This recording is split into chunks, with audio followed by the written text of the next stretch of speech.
Gotcha. I'm sorry. You mean, are you 26?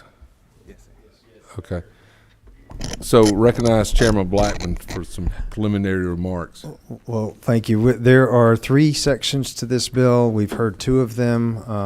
One is new. I did want to defer to Representative Camp and allow her to explain her portion first, and I'll try to pick up the other 2. If that's okay, Mr. Chairman. Thank you, Chairman Blackman. So, Chairman Camp, please present your measure. Thank you so much, Mr. Chairman. House Bill 283. Now, I do not have the updated LC number on the bill that Chairman Blackman spoke of at this point. Chairman Blackman, would you like to share that with us, if possible? I will, by the time you get finished speaking. That's the right LC number. Do you want to take? I've got it right here. It's LC 432763S. Do you have the printout? All right. I do not have that in front of me, but I'm going to go over the portion of my bill, the first part, and then I believe Chairman Blackman's going to take it from there.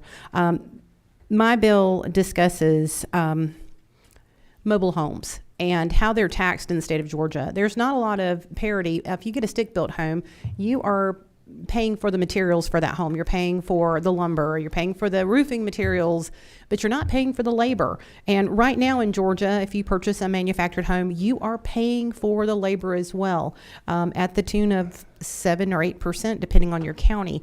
This bill actually goes in and changes that measure where you're being taxed on 60% of the sales price, which is approximately what the materials cost are in the manufactured home. So it doesn't sound like a big deal, but if you're buying a $150,000 home and you're at 8% tax, oh goodness, that's what, $12,000 in tax. So if your tax rate is reduced to 60% of the cost, that's a significant savings. And for a lot of people, especially in areas, more rural areas, where mobile homes, modular homes are more the norm for workforce housing because there's not density housing that exists. There's not water systems. So this is just an opportunity, I believe, to help workforce housing and affordable housing by reducing the cost to the end user, just having them pay for the sales tax of the materials, not on the labor.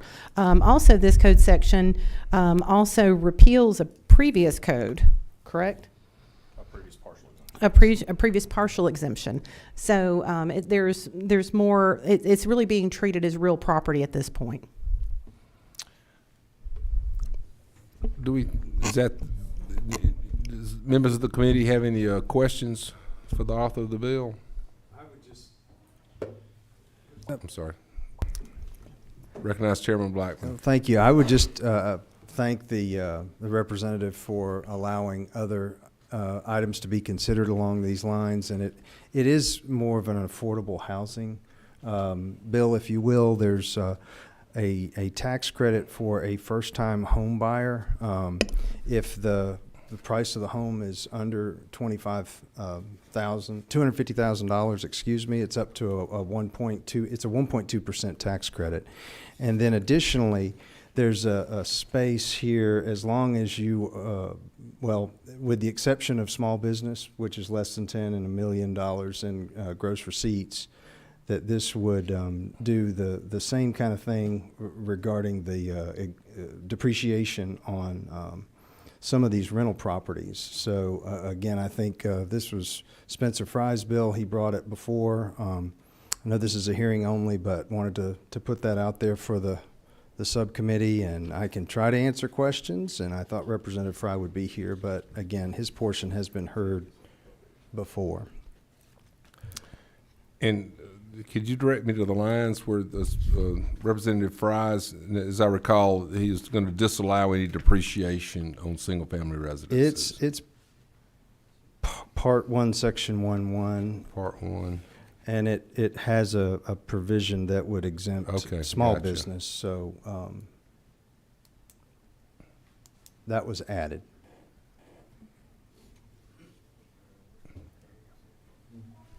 I got it now. Excuse me. Bless you. But again, the intent is all three of these measures are intended to kind of promote an affordable home and home ownership.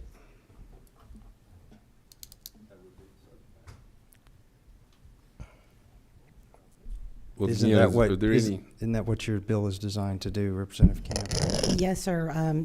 Chairman, that was my intention all along.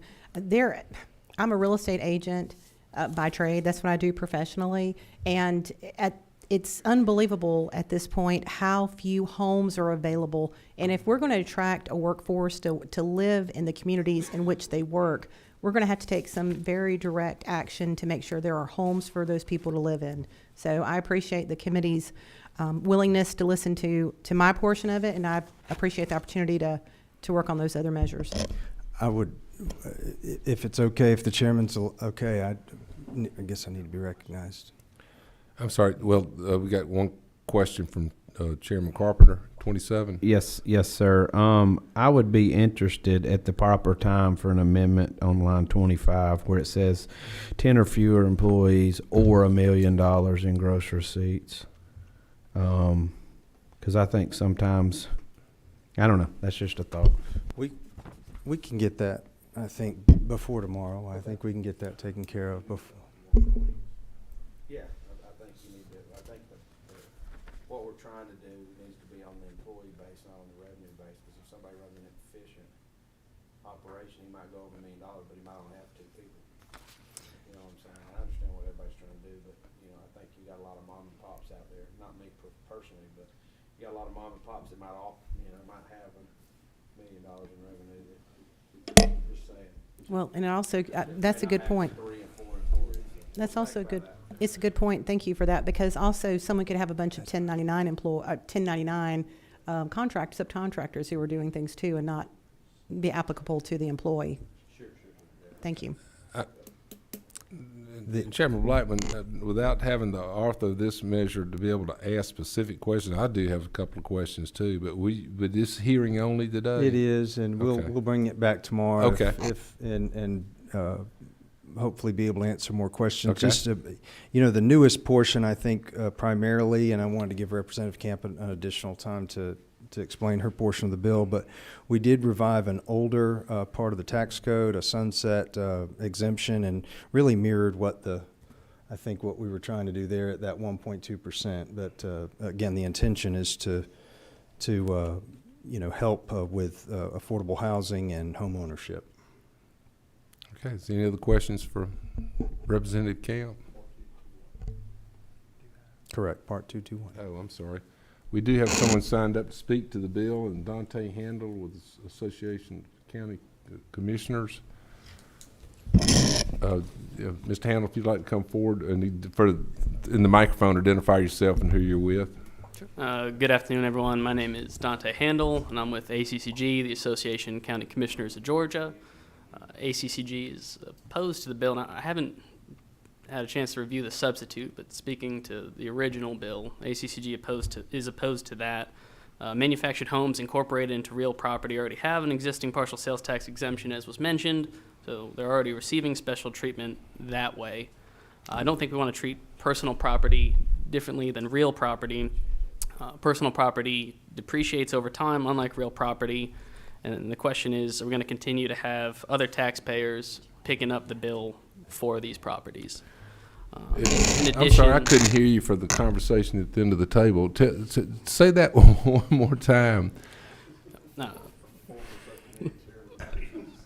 I know. I didn't want to do this anyhow.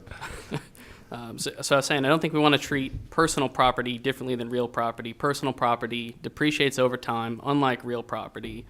And so the question is, are we going to continue to have other taxpayers picking up the bill for this personal property? And there is something else that I wanted to mention to the committee. I think the bill as it was written last, and again, I haven't taken a look at the substitute, but I think there'd be a loophole in the language for pre-owned properties. So if the manufacturer sells a manufactured home to a dealer, who then sells that to an end buyer, then that manufactured home has been pre-owned by the manufacturer.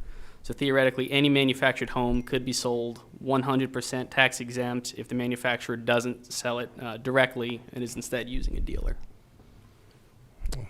So you just think that if the measure were to move forward, that would in particular need to be cleaned up, because obviously that's not the intent of the author. Yes, sir, I do. Now, just as I understand, you're saying mobile homes are currently personal property; they're not real property, and that you're saying that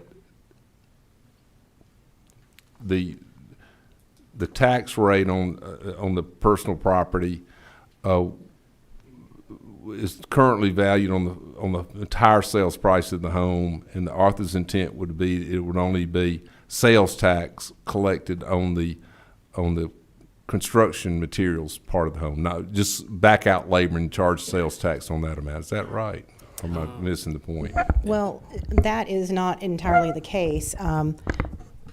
Mobile homes are taxed. I mean, they pay real estate taxes. They're not just, it's not like you buy a car and you pay $20 a year to stick a tag on it.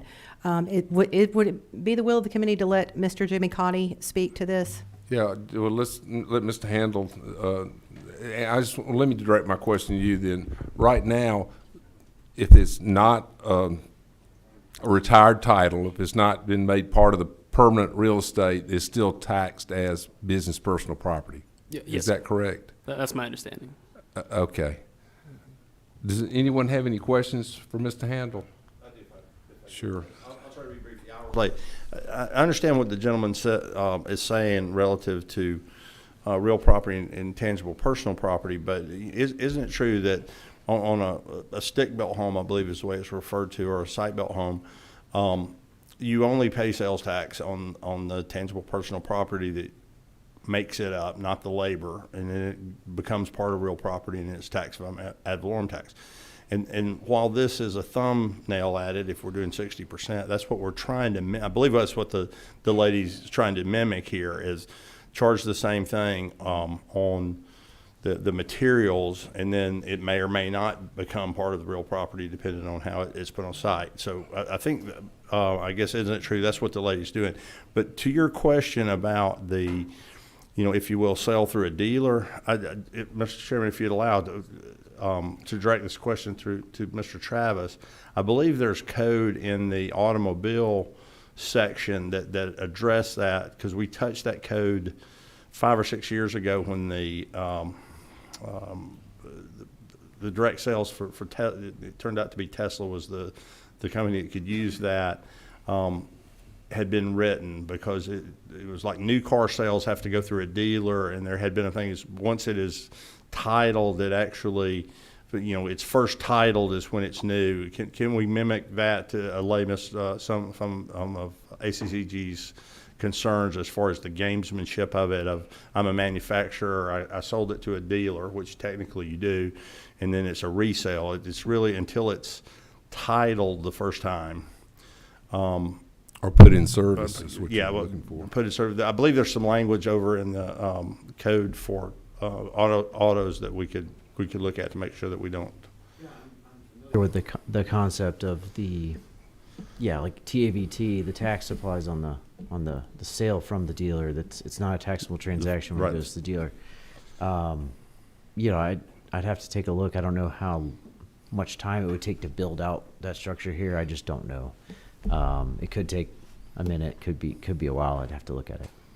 But I understand the intent is to, if I understand correctly, the intent is of what you're saying is to ensure that a sale to a dealer doesn't count as a sale for sales tax purposes. Right, and I believe that sale there's not really a title conveyed at that point, I believe, on these type. I mean, Mr. Cotty may be able to tell us that, but that's a bit like a car.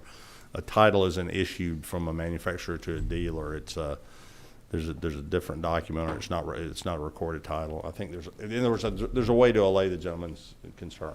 Let me recognize Chairman Carpenter. Thank you, and it may be the will of this body that this is what we're intending to do, but I me personally, I don't know that, a person-to-person sale probably shouldn't be taxable, but reselling a pre-owned manufactured home probably should. That's just I understand the sales tax we pay, but you pay TVAT on a used car. I don't know. I mean, it may be the affordable housing year, so that's the reason for it. But I would highly suggest at least a sunset on it, but there may be. I hadn't gotten that far. Well, and Chairman Carpenter, the case right now, oftentimes when it's a resale of a mobile home, the mobile home is on land. The mobile home is sold as real property on that piece of land. I got you, but what I'm saying is if it happens to go back to the dealer's lot. If it leaves the property it's on and it's back on the lot. The dealer's lot, should be taxable, I Okay. think. I mean, y'all's call. Okay, all right, So- thank you for that. So, thank you, Chairman Carpenter. We got the table mic on. Yeah, Jimmy, if you'd like to identify yourself and who you represent. Thank you, Mr. Chairman. I'm Jimmy Cotty with the Georgia Manufactured Housing Association. I'll just speak to a few of these scenarios quickly that have just have been gamed out here. So first of all, with in our world, a casual sale, a person-to-person sale is not taxed. A retail sale at a licensed dealer is taxed whether the home is used or whether it's brand new. So that if it's sold at retail from a licensed retailer, if it's a used home, they're charging sales tax. If it is a new home, they're charging sales tax. At the sales tax scenarios at play, there is one rate, a standard sales tax rate for what's called a chattel loan, a chattel sale, which is a home only. And if you're doing a sale which incorporates the home into real property and you're filing a T-231 form to retire the title, there's a partial sales tax exemption. So right now there's two. This would remove the partial and it would apply the formula to all sales that are sold at retail. And if the locals are concerned about the retail sale of a used home, I think we would be totally fine with some sort of scenario to tax that as well, except in those cases you won't have a wholesale invoice. We're basing the value of the tax is based on the wholesale invoice to the dealer. 60% of that represents the typical building materials package in each home. So if you buy a home for $50,000 at wholesale, then 30 grand of that would be taxed at the full 7%, if you follow what I'm saying. Yeah, that's fine. I mean, Probably the best thing to do is just we can catch up afterwards and just give me a sheet of paper, write down 50 grand. This is what it does. This is what it does. This is how it is now, and then do the same thing. This is what I want to do. This is what I want to do, and then let's evaluate. Well, I'll give you that scenario real quick right now. Well, I mean, you can talk me through it, but If a home costs $100,000, Yeah. you pay 7% sales tax. That's $7,000. Sure. If the dealer paid $50,000 at wholesale, that's what his invoice says. You take 60% of that. That's $30,000. So you apply the 7% to the $30,000 and not the $100,000. The net effect in our industry for the consumers is that at $100,000, you're taxing the materials, you're taxing the labor, you're taxing the markup. Okay, that's $7,000, and when these people go to get qualified for their loans, that's all taken into account, and their payments at that extra $7,000 at 9% over 25 years drives their DTI up and knocks them out of qualifying. They become disqualified for loans, and I think I said it in sales tax subcommittee, but this bill, if this bill became law today, there would be disqualified home buyers in the state of Georgia today that would be qualified tomorrow. There would be lenders and retailers calling people, inviting them back to their lots to say, well, you're now qualified due to the change of calculation in sales tax and how the state calculates sales tax for manufactured homes. So to put it in other terms, if the contract's for a lower amount, you were saying that if they're having to finance the sales tax, it knocks them out of their debt to, you said DTI, which Their stands debt for to debt income. to income, Yes. which some people might not realize that's what the acronym means. But I've got one more question for you, Mr. Cotner. I believe we have two scenarios to have. You can own the piece of land. Mm-hmm. Someone can go buy a mobile home and put it on that piece of land, connect to their sewer, water system, skirt it, do tie downs that might be applicable to county code, but that mobile home still requires a title because you have not done the T, whatever the form is, and retired that title. So in those cases, it's not taxed as real property. Am I not correct? Well, the land would still be taxed as real property. Correct. The home, if it hasn't been detitled, Correct. would be taxed ad valorem. And people have different reasons they may not want to detitle a home, but in any event, There is an ad valorem annually, and these homes don't depreciate like they used to. These homes hold value; they even appreciate in today's world. I don't know to argue the merits of either way. I'm just saying But that yes, right those are the now two there's currently taxed. If you retire the title, it's the building is taxed as real property. If you don't retire the title, you still have to pay ad valorem tax on the Yes, sir. That's on it, correct. and you actually still get a decal, a sticker saying that the taxes are paid. Is that not correct? That's correct. And if you retire the title and you want to remove the home but keep the land, you have to file. There's a process to go through to unretire the title as well. Okay. Thank you for educating me about that. Any more questions from members of the committee? If not, we'll thank you for presenting the measure, and this is the end of the first hearing only, and thank you for explaining it. Thank you, Mr. Chairman. Thank you. Now we'd like to call House Bill 454, and for Chairman Blackman.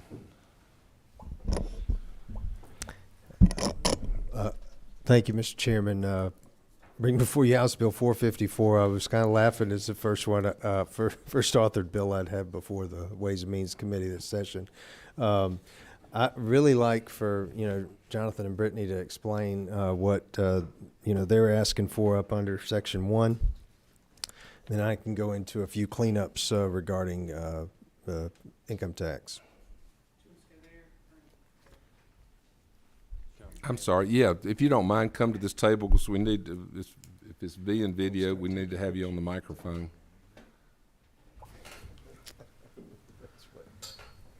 Yeah, if you don't mind, Brittany, identify yourself and with whom you work. Sure. My name is Brittany Hull. I'm with Georgia Association of Manufacturers. Appreciate Chairman Blackman bringing this bill before y'all and for allowing us to come and speak on it. I do have Jonathan Feldman with me who will speak more to the specifics of the bill, but again, thank you for allowing us to come and talk about the bill.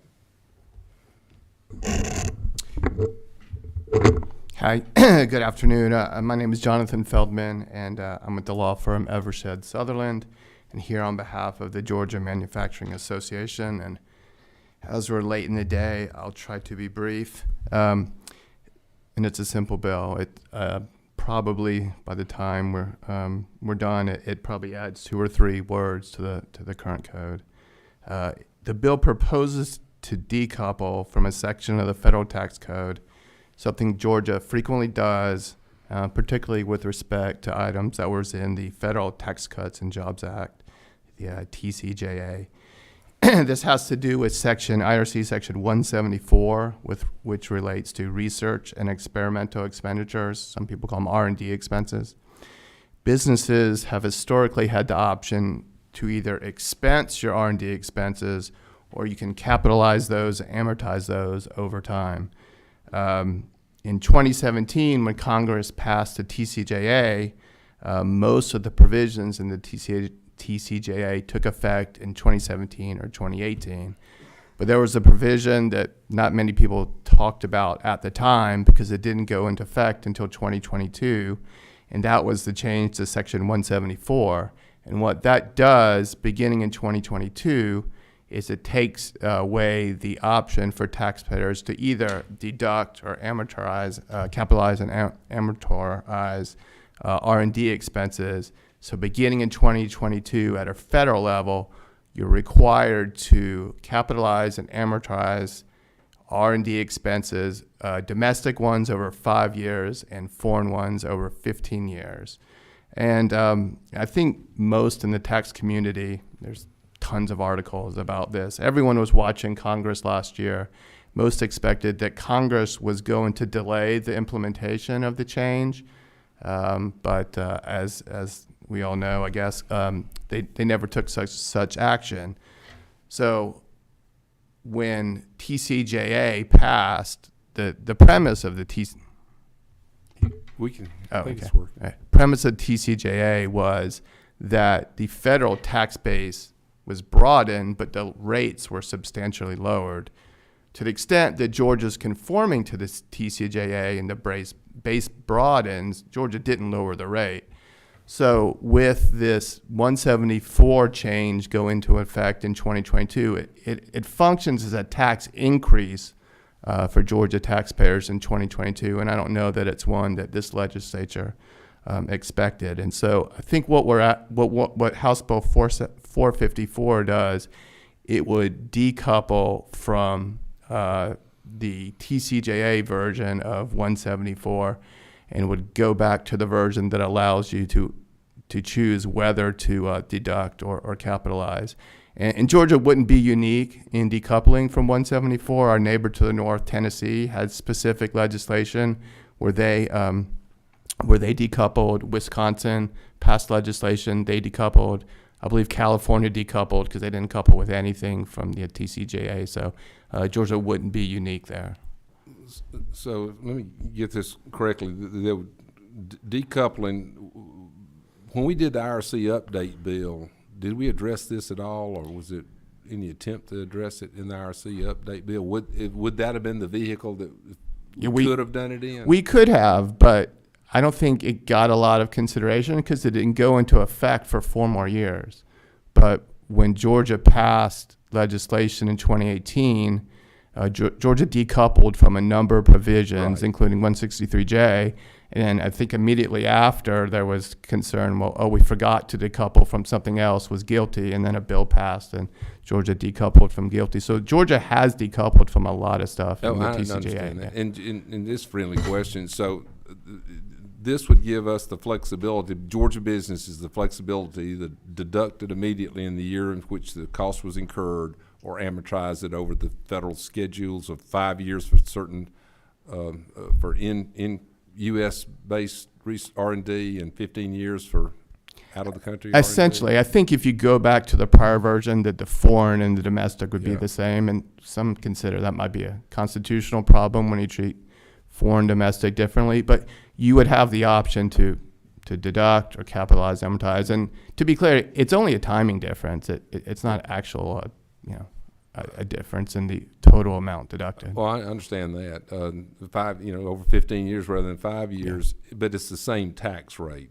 I mean, the tax rate doesn't change between the two methodologies. Right. So as a former small business owner, I was very interested in deducting everything I could, but I know that having been involved in a publicly traded company, they put on a different hat and want to have a meet earnings every month, and they like spreading out expenses as far as possible. Right. I never could quite understand that. So that would give both the privately owned businesses the option to complete the expense, or the publicly traded company that has this eye on earnings each quarter could amortize according to the IRS guidelines. To be clear, this isn't all expenses. This is limited to specific research and experimental expenditures. I understand that, but it could entail a good bit of money.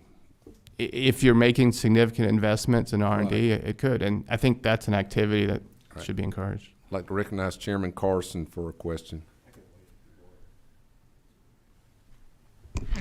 Thank you, Chairman Williamson. Jonathan, great to see you again.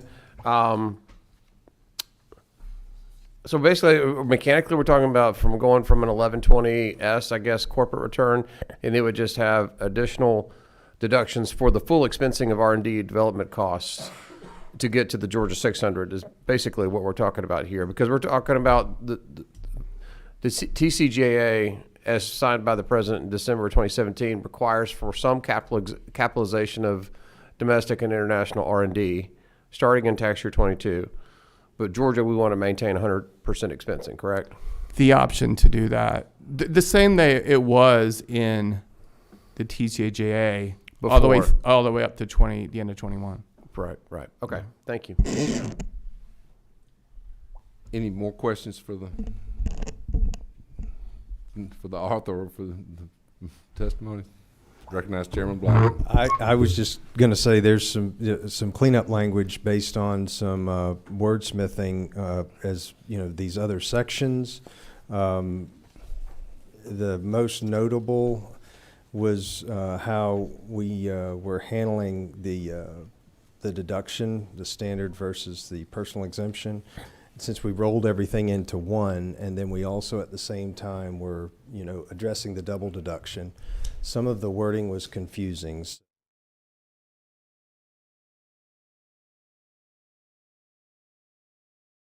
us to have a few extra dollars, even though this is a cut, but that would phase out and in the marriage penalty. And then if you move on down to Section 5, in order to cover what itemizers would potentially incur, not necessarily, but potentially incur over and above to offset that personal exemption, would be a $300 per taxpayer credit.